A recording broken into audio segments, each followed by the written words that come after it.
It's July 17th here in Seoul, and I'm Kim Dami. We begin with these stories making the headlines at this hour, starting with a new record high for U.S. gold. The U.S. gold price reached a fresh new record high on Tuesday, driven by hopes of Federal Reserve rate cuts this year and a second Trump victory in the U.S. presidential election. The International Monetary Fund revised up South Korea's 2024 growth outlook to 2.5%, supported by stable global economic expansion. The global agency kept the global economy's growth forecast at 3.2%. Heavy downpours are pounding South Korea's Gyeonggi-do province, and a heavy rain warning has been issued for the cities of Paju and Pocheon. Seoul City is forecast to see up to 120 millimeters of rain until Thursday.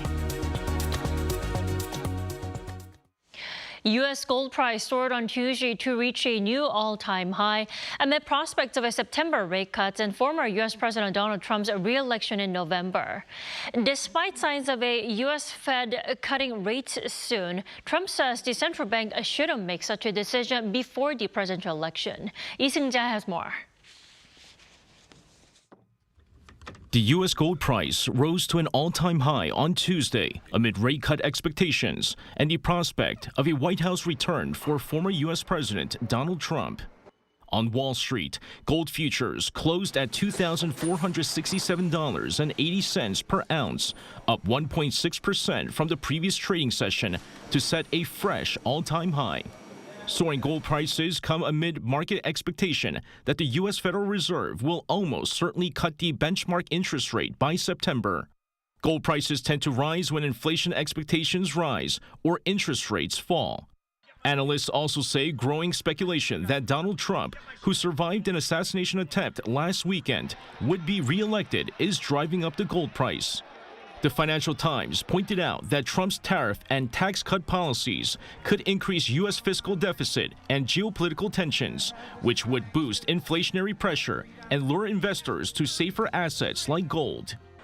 The Dow Jones also surged during Tuesday's trading session, up 742.76 points, or 1.85% from the previous session, to close at 40,954.48. The index of 30 prominent companies listed on these stock exchanges reached back-to-back days of fresh all-time highs as it marked the largest single-day increase in 13 months. The S&P 500 also jumped 35.98 points, or 0.64% from the previous trading session, closing at another all-time high of 5,667.20. While the positive momentum on Wall Street is mainly centered on rate cut expectations, Trump says rates should not be cut before November's presidential election. During an exclusive interview with Bloomberg released Tuesday, the former president warned the U.S. Fed should abstain from cutting rates and giving the economy and his rival, Joe Biden, an election boost. According to Bloomberg, Wall Street expects 2 interest rate cuts before the end of the year, including one before the November election. Trump says it's something the U.S. Fed knows they shouldn't be doing. Lee Seung-jae, Arirang News.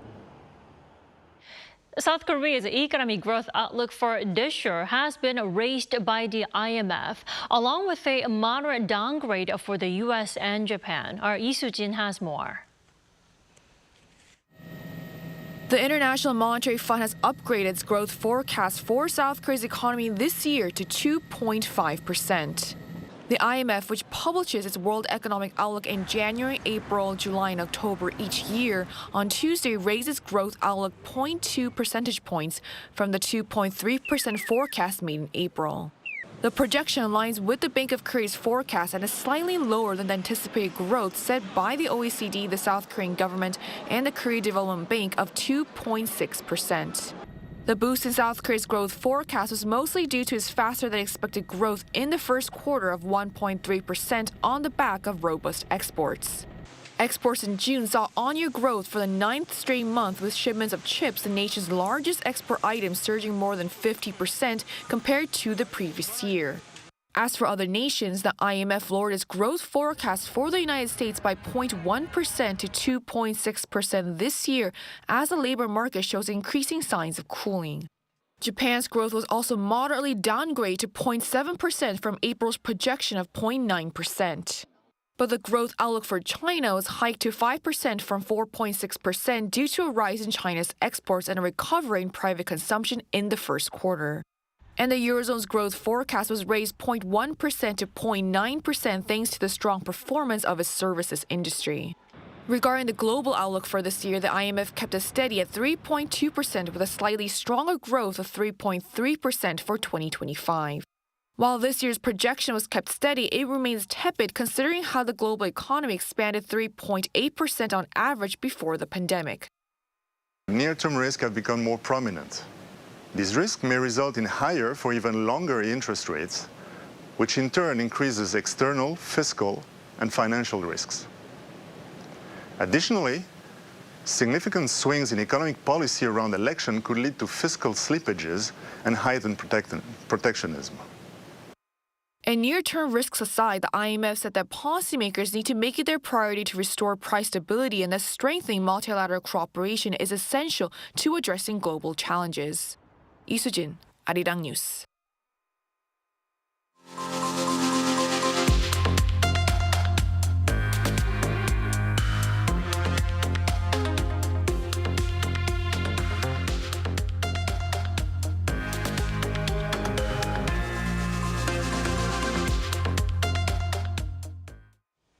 A high-ranking North Korean diplomat based in Cuba is confirmed to have defected to South Korea last year. Now, the news comes as the latest in a series of defections by members of the North Korean elite in recent years. Our Kim Jung-sil has the details. A senior North Korean diplomat based in Cuba defected to the South last November. On Tuesday, the National Intelligence Service said that media reports on the defection of a North Korean counselor of political affairs in Cuba were factual. The NIS gave no further details. A South Korean newspaper, the Joseonilbo, reported early Tuesday that 52-year-old Lee Il-gyu fled to the South with his wife and children. Lee, a leading expert on relations with Cuba, reportedly left around the time South Korea was actively communicating with Cuba ahead of establishing diplomatic ties in February. He told the paper any North Korean resident would think of wanting to live in South Korea at least once, adding that he felt irritation with the North Korean regime, pessimism about the future, and desire to escape these as his motivation for fleeing. Lee's defection made headlines as he is one of the highest-ranking North Korean diplomats made public to have defected in recent years. The acting ambassadors to Italy and Kuwait defected in 2019, while the defection by Tae Young-ho, the former deputy ambassador to the UK in 2016, remains that of the highest-ranked diplomat to come to the South. Pundits say the continued defections of senior North Korean diplomats indicate that members of the elite in the North are becoming increasingly disillusioned with the Kim Jong-un regime. Their situation of being stationed abroad could also make it easier for them to defect. Kim Jung-sil, Arirang News. U.S. authorities have apparently increased security for Donald Trump after receiving intelligence that Iran may attempt to assassinate the former U.S. president, who was shot during a campaign rally last Saturday. According to CNN on Tuesday, citing multiple officials, security was raised after U.S. authorities received the intel in recent weeks. However, the report added there's still no indication that the recent shooting by 20-year-old Matthew Crooks at a rally in Pennsylvania was connected to the intel. CNN questioned the security lapses by the Secret Service despite receiving the intelligence weeks prior. Trump's camp did not comment on the security issue, adding all questions should be directed to the Secret Service. Now, the Secret Service said it had recently increased the number of security personnel and resources following Saturday's assassination attempt.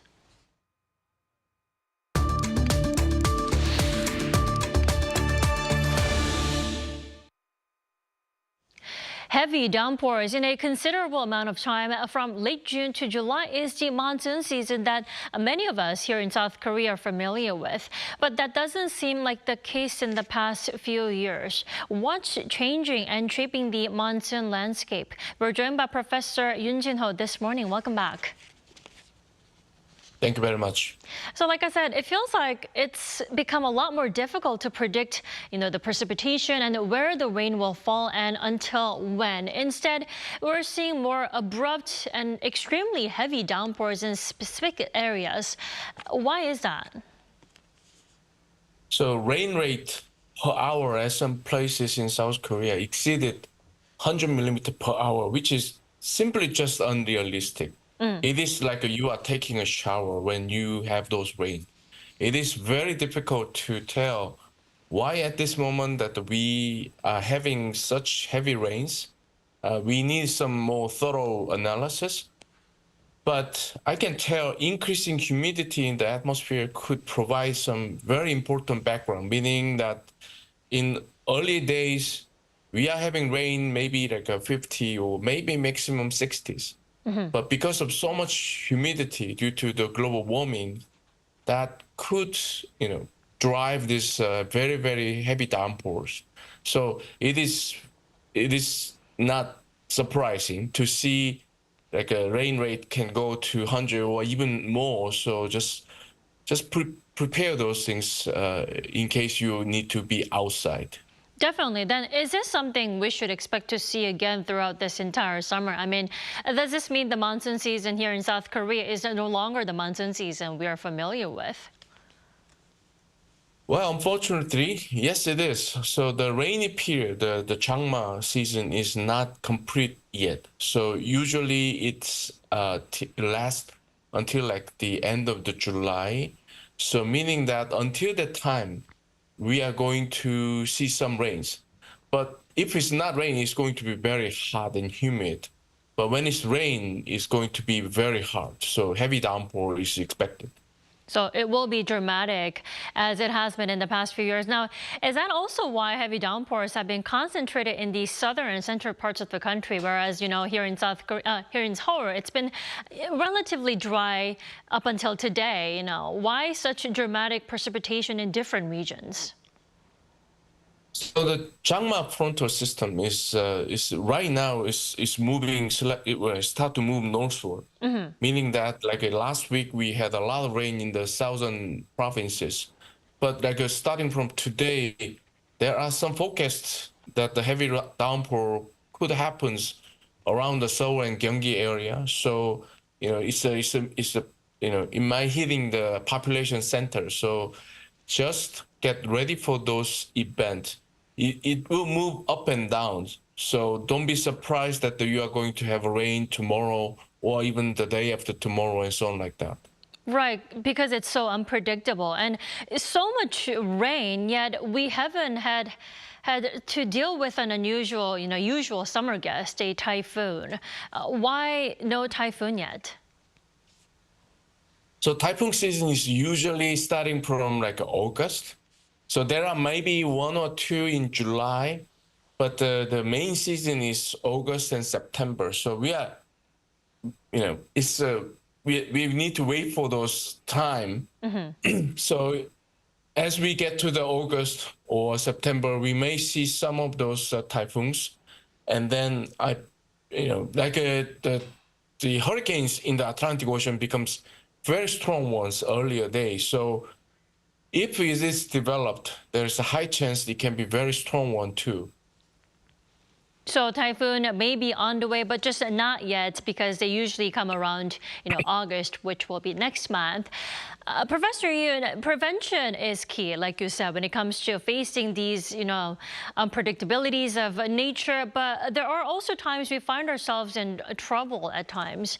Please do walk us through safety measures against sudden heavy downpours.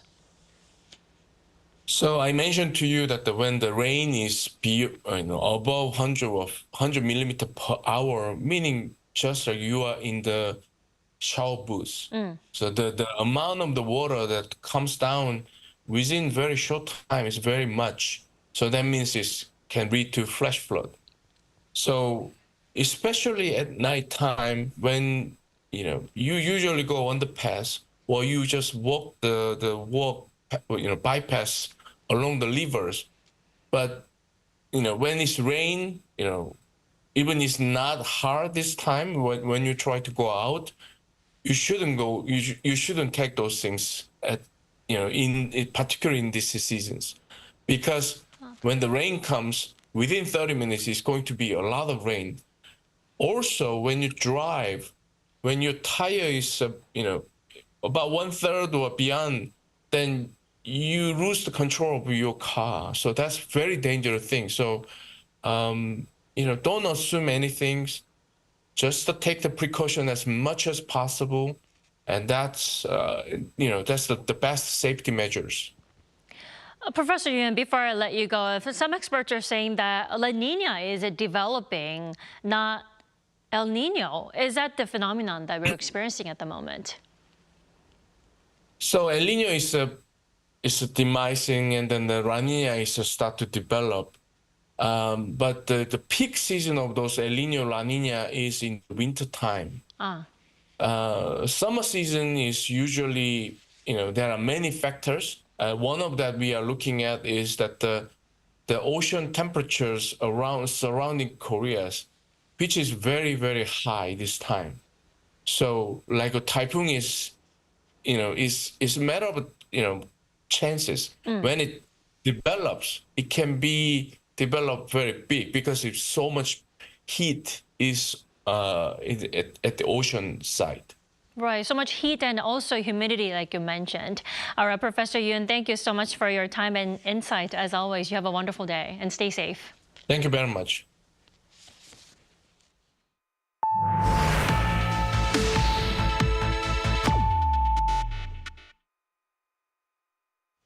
A legendary b-boy will depart for Paris as the first Korean dance-breaking competitor. At almost 40 years old, the breakdancer is determined to put on a spectacular finale in Paris, which might be his last stage as a national representative. Choi Soo-hyung has his story. Kim Hong-yul, as known as Hong-tan, is a 39-year-old South Korean breakdancer. He will compete in breaking, which became an official sport for the first time at this year's Paris Olympics. He has won the Red Bull BC1 World Final, regarded as a World Championship level competition, 3 times. Last year, at the Asian Games in Hangzhou, he won Korea's first ever silver medal as a world-class b-boy. This year, he made history here by being the only Korean athlete in breaking to qualify for the Paris Olympics. I want to show the world what the breaking is, especially to those who might not be familiar with this dance, and I hope many people will enjoy it and even try it out themselves. I plan to work hard with that goal in mind. Personally, I feel great about achieving my goal and making it this far. His signature move is the freeze, a position held without movement for almost 10 seconds. He is also known for his power moves, connecting high-difficulty movements continuously. At this Olympics, he said his strongest competitors were Phil Kim, known as Phil Wizard from Canada, Shigeyuki Nakarai, known as Shigekicks from Japan, and Victor Montalvo, known as Victor from the US. Despite his countless breaking battle experiences, Hong-tan said he feels both excited and nervous about competing in the Olympic stage. This is Hong-tan, representing Korea in the Paris Olympics. I ask for your support and I'll do my best to achieve great results that meet your expectations. Thank you so much. Wearing the team uniform adorned with the Korean national flag, the taegukgi, Hong-tan already feels a sense of pride and determination as a national representative. His journey to make history is about to begin. Choi Soo-hyung, Arirang News.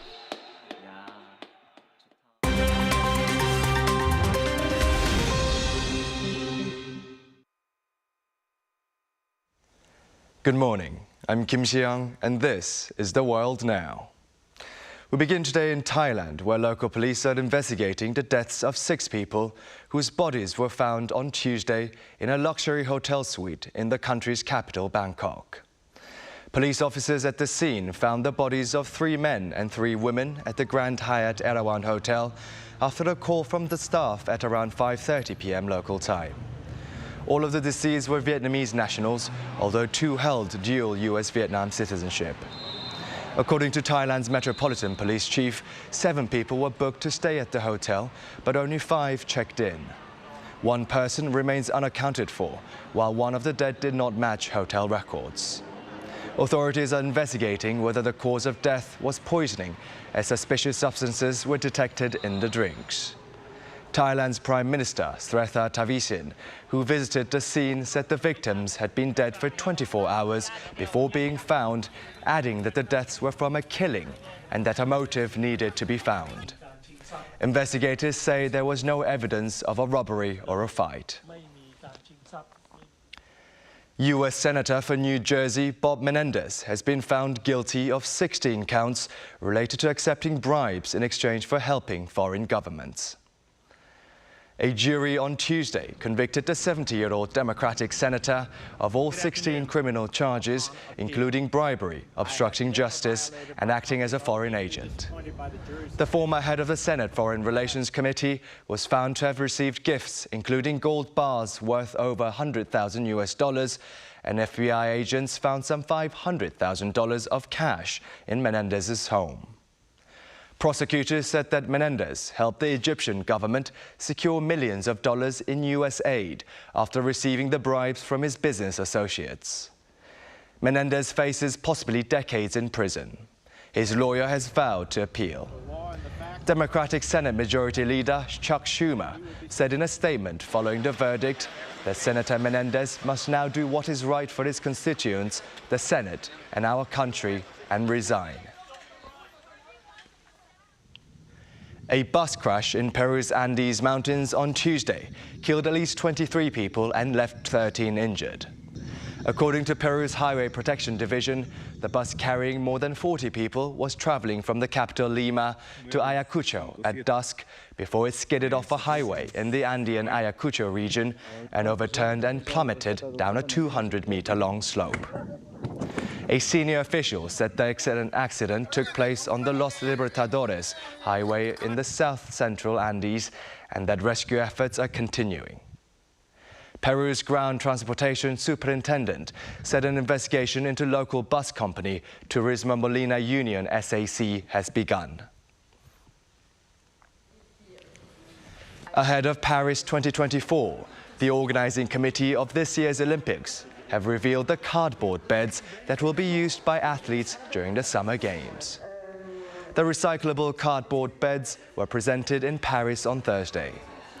They were initially created in 2021 for the Tokyo Olympic Games and have 3 separate blocks, allowing athletes to customize their mattresses to suit their bodies. According to Paris 2024, 16,000 cardboard beds have been ordered for the Summer Olympics, which will also be used during the Paralympic Games before being donated to charities.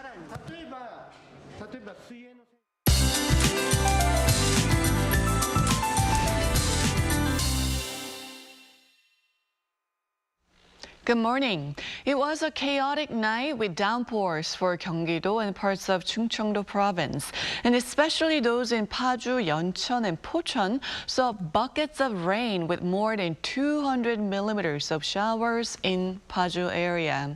Concern is on the rise as heavy rain is forecast to lash down on those regions with more than 200 millimeters in the forecast through tomorrow. The rest of the central regions could see 120 millimeters of downpours lashing down. A heavy rain warning is in place for northern parts of Gyeonggi-do, and an advisory is in place for Cheoron and Hwacheon in Gangwon-do province this morning. Meanwhile, landslide crisis alerts are at a serious level, the 3rd highest on the 4-tier scale, so please stay safe. Temperature-wise, the central regions will have highs that are a couple of degrees lower today, topping out at 28 degrees Celsius here in the capital. But southern provinces will notice a hotter afternoon, topping out at 32 degrees in Daegu.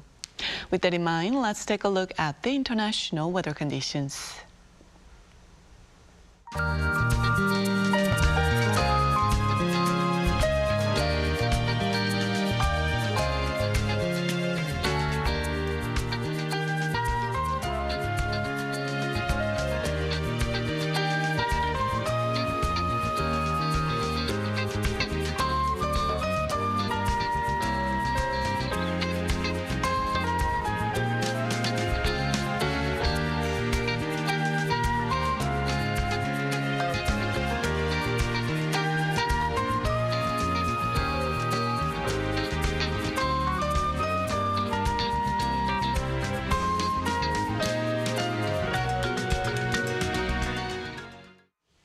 We thank you for watching New Day at Arirang. We'll be back tomorrow at the same time, 9 a.m. Korea time.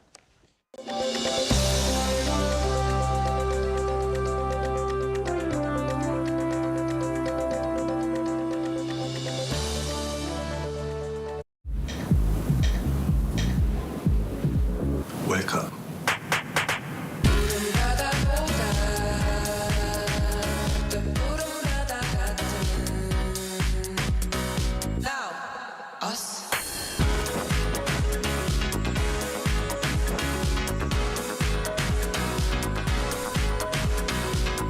엄청난 에너지를 춤으로 뿜어내는 나라.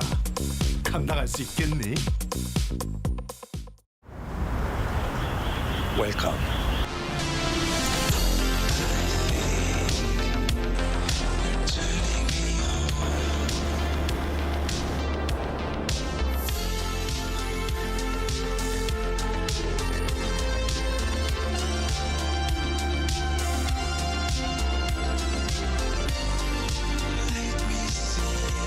(24시간) 불이 꺼지지 않는 나라. 감당할 수 있겠니? 한국에 오면 먹어야죠.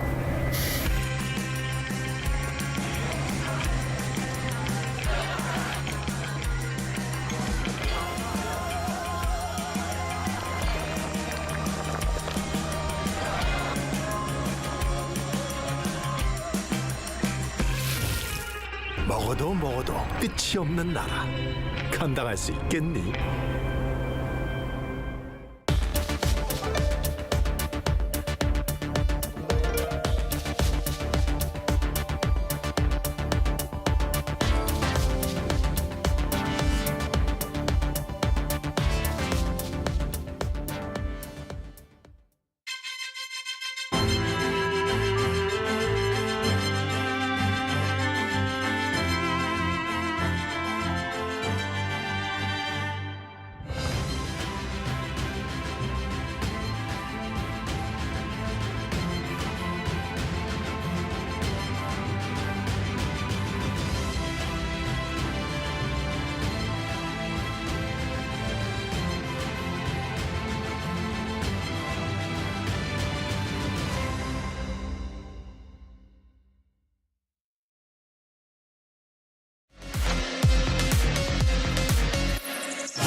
Welcome.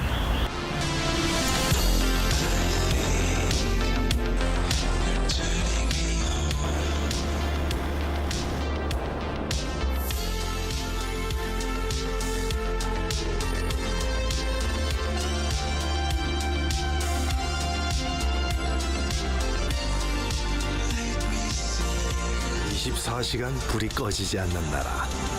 감당할 수 있겠니? 한국에 오면 먹어야죠.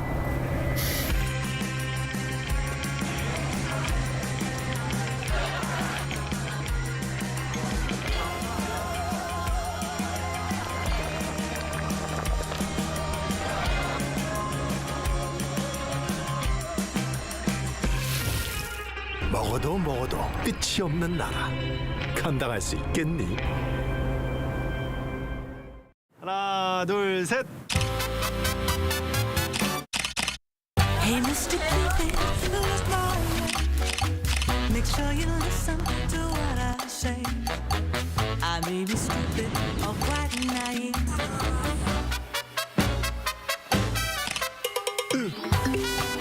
끝없이 쏟아지는 포토스팟. 휴대폰 한 대로 감당할 수 있겠니? Arrow straight through my heart.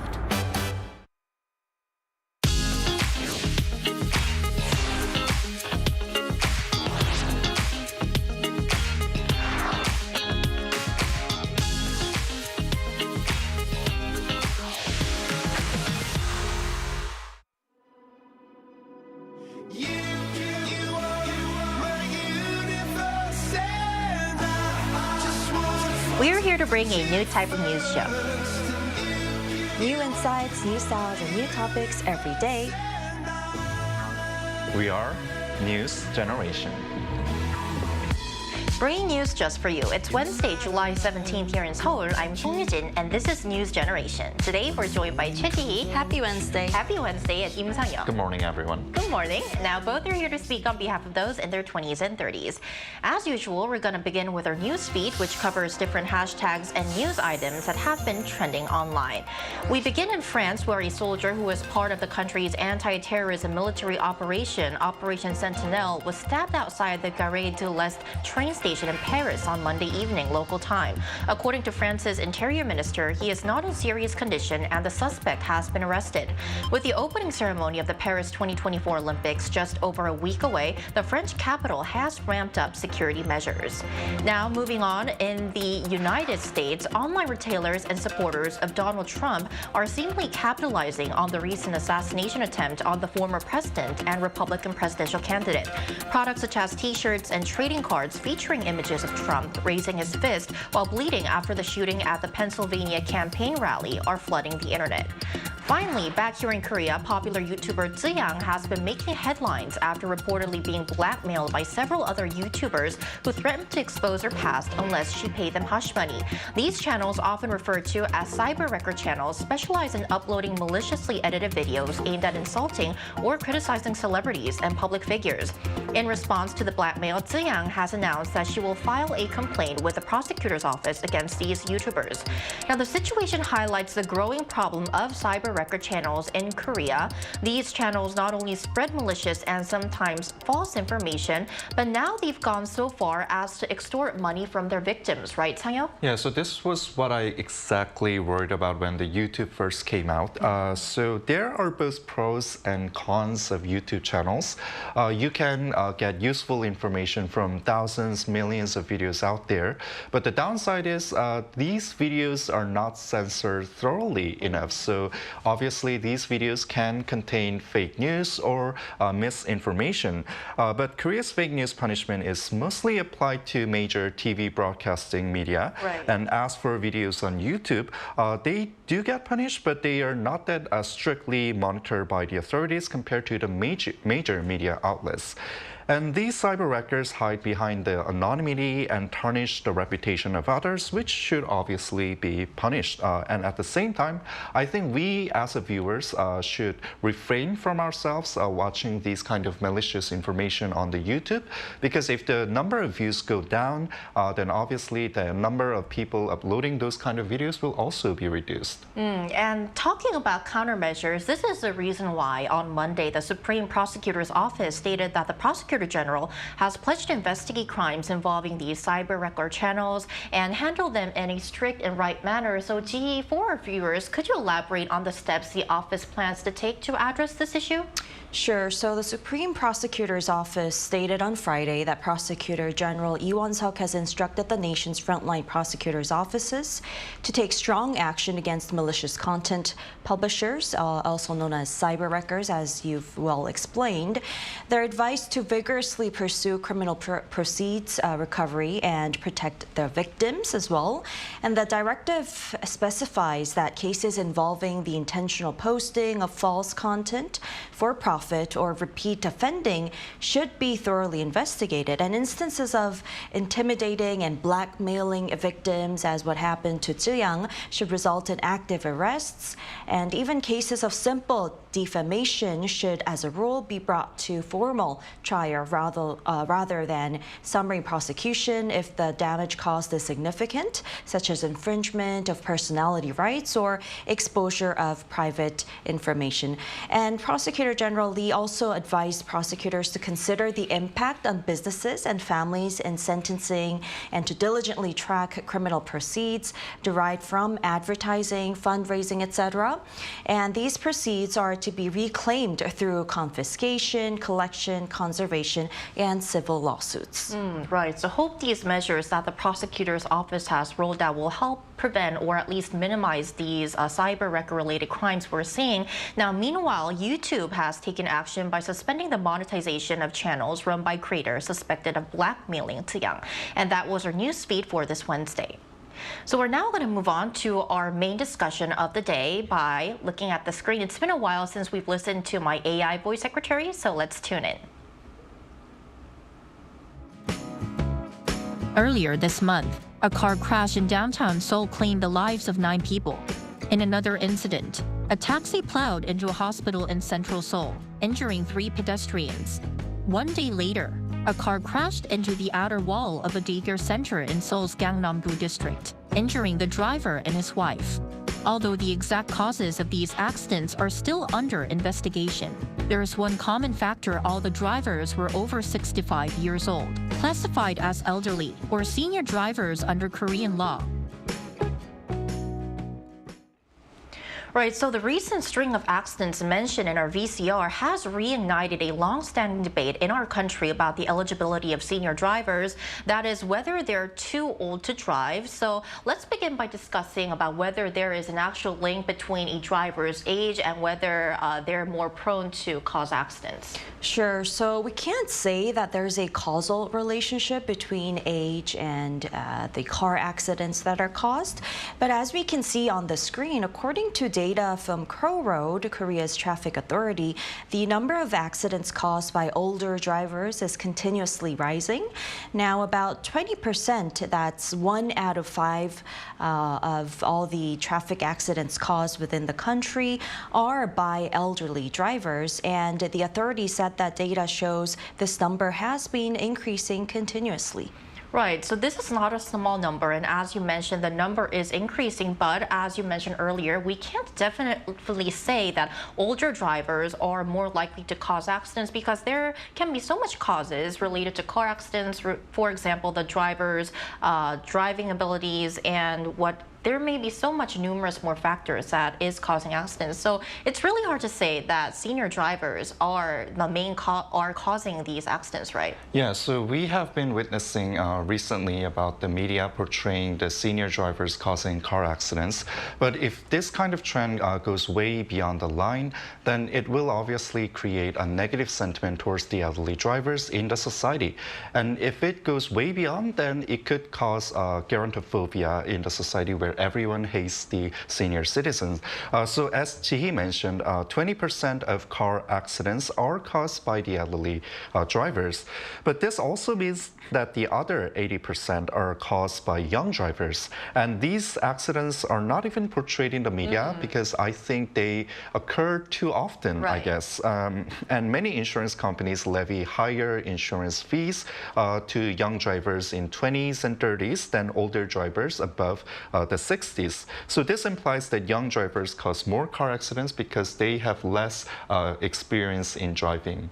Which may be, once again, quite hasty to conclude that senior drivers are more likely to cause accidents. Now, the reason why we chose this topic today is because we are part of the younger generation right now, but as time passes, we'll be part of the older generation. So this is a policy or an issue that will concern us one day. So as part of the younger generation right now, how does the younger generation perceive senior drivers? Yeah, so according to the recent survey, the public is calling for the cancellation of driver's license of these elderly drivers. Some people also insist older drivers should get their license regularly reviewed and checked.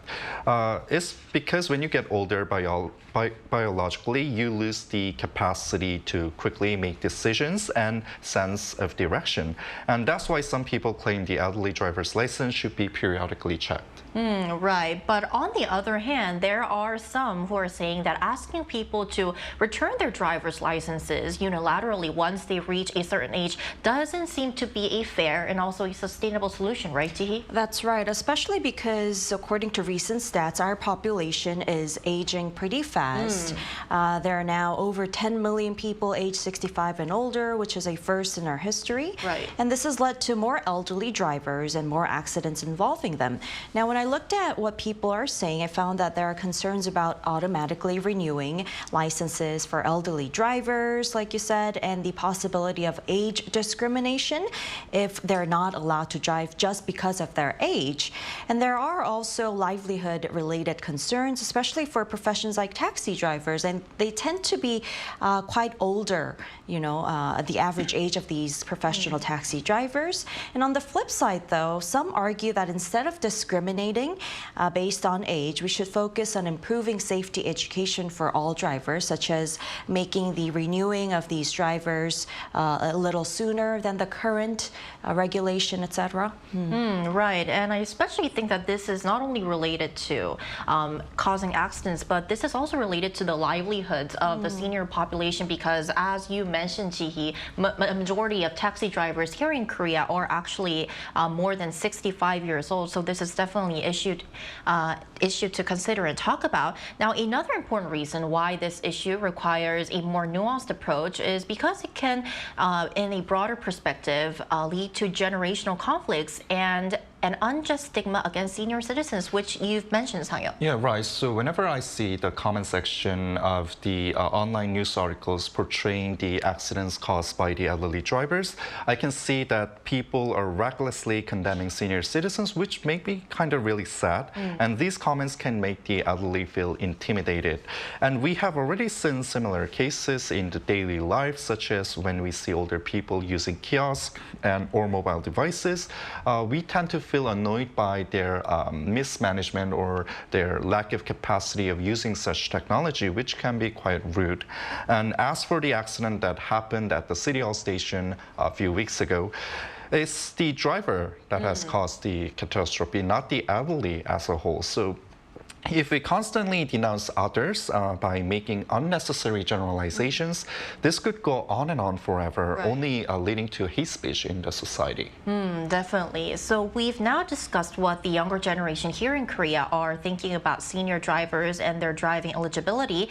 Now, to find out more, we also reached out to our viewers to get their thoughts on senior citizens driving. And here's what 3 of them had to say. Leon says there's a prevalent belief that elderly drivers are more likely to be involved in accidents. However, elderly drivers possess greater driving experience and caution, which can make them safer overall. Shino says in America, honestly, no matter what people say, you can definitely see their difference in reaction time and decision making.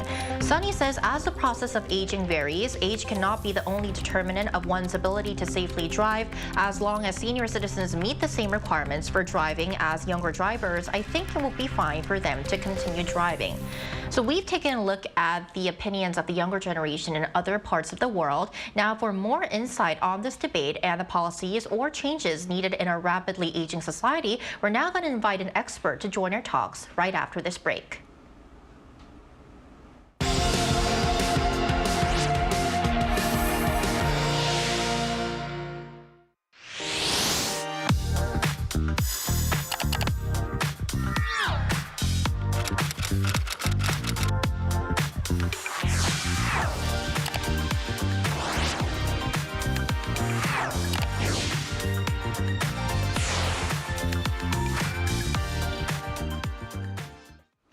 So today we're joined by Han Sang-jin, Associate Professor of Transport Studies at Seoul National University's Graduate School of Environmental Studies. Welcome, Professor Han, to the show. Hello. Nice to meet you. Thank you for having me. Lovely to have you. So, Professor, our first question for you is, we briefly touched upon this in our discussion earlier, but why are we seeing more senior drivers today, and what do you think fuels the controversy over whether they should be allowed to drive? Yes, the first reason is the fast-growing number of the elderly drivers. Particularly, baby boomers start to have driving license in Korean history. So in their generation, 1 in 2 people has a driver license. Previous generation, they don't have much driver license. But from baby boomers, they start to drive a lot. So current elderly people drive more than previous elderly people. That is the main reason. So as more number of elderly drivers are on the road and they are likely to be involved with crashes, and media find it is newsworthy, but the statistics show different stories. That is a very important point, I think. So if you look at the statistics, the elderly is not the main group when it comes to the risky drivers. In general, 20s, younger drivers show higher number of crashes per 1,000 drivers than the elderly people. So I think it's unfair to focus on the elderly drivers only, let alone to prohibit driving. That's the point. I see. I think that's a very good point. And mentioning the statistics once again, and I'm not to make sure that we don't stigmatize the driving of elderly people. Now, could you tell us about the policies for senior drivers in other countries? Then, are they different from those in Korea? Yes. I think Japan is doing very well. They firstly promote driving graduation. It's very interesting to use the term like graduation. It emphasizes that all people should start driving at certain stage of their life. So people are ready to quit driving when they are unable to drive anymore. They think about it, and the society emphasizes it altogether. And another is the subsidy policy to the elderly drivers. So we called, in Japanese, they say support and support S. They subsidize elderly drivers if they wish to install ADAS, advanced driving assistance systems, including automatic emergency braking systems and anti-sudden acceleration equipment. I think technical approach is quite important, and they are doing very well in Japan. Australia, they are doing also very well. They emphasize, I mean, it is mandatory to get driving aptitude test every year after age 80 or 85. That kind of strong aptitude test make sure who should not driving anymore. It's fair as well. The most important difference between Korea and other countries is that medical system, I think. In Western society, doctors usually recommend not to drive if he or she got a certain disease, irrespective of their ages. If they suffer from diseases which can cause a danger when they're driving, then doctors say you mustn't drive anymore. But in Korea, such things are not happening well. I think that's the medical system difference. Okay, I see. So moving on to the last question, Professor. As you know, the seniors are expected to account for a larger portion of our national population. Then what policies or institutions do you think are needed to create a safer road environment for both senior drivers and the pedestrians? The first is to change the threshold criterion of the elderly drivers. I think that should be changed from 65 to 75. The statistics also shows that the likelihood to cause crashes increase after 75 rather than 65. So I think that needs to be changed in the near future. And I think it's also important to allow elderly drivers driving safely as long as possible if they live in the rural areas.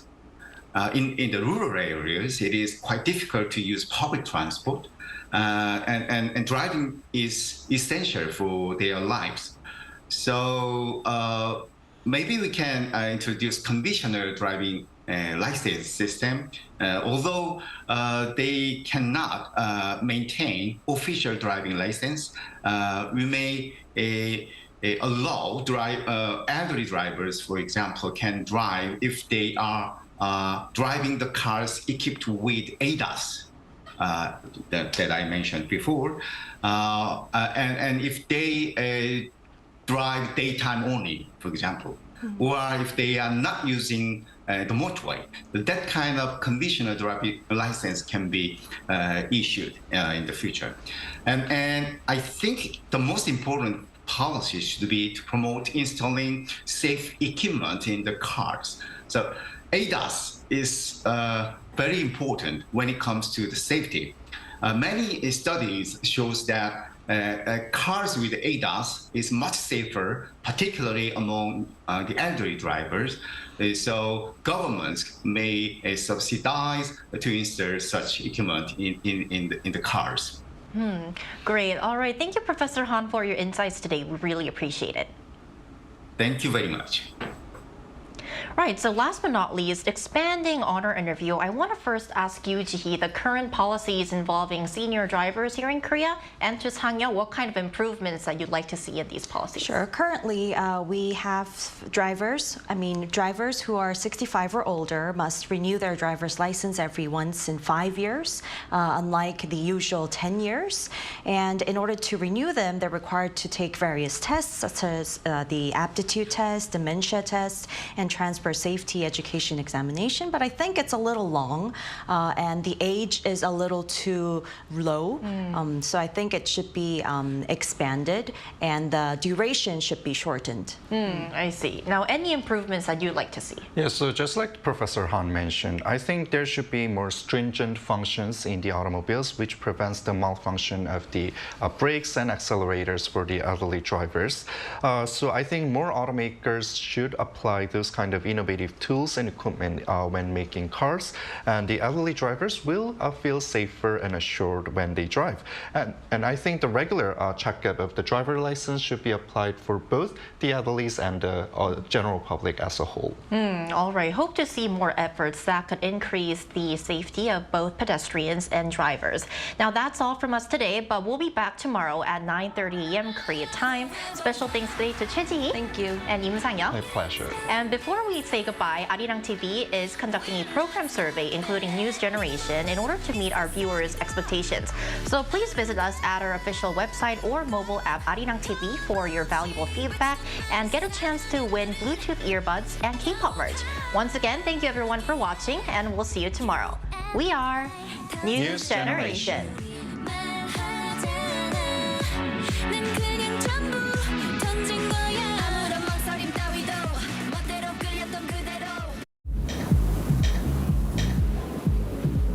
Welcome.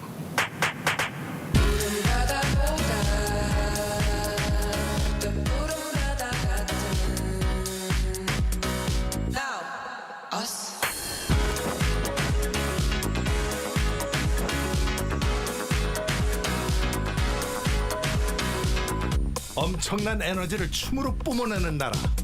감당할 수 있겠니?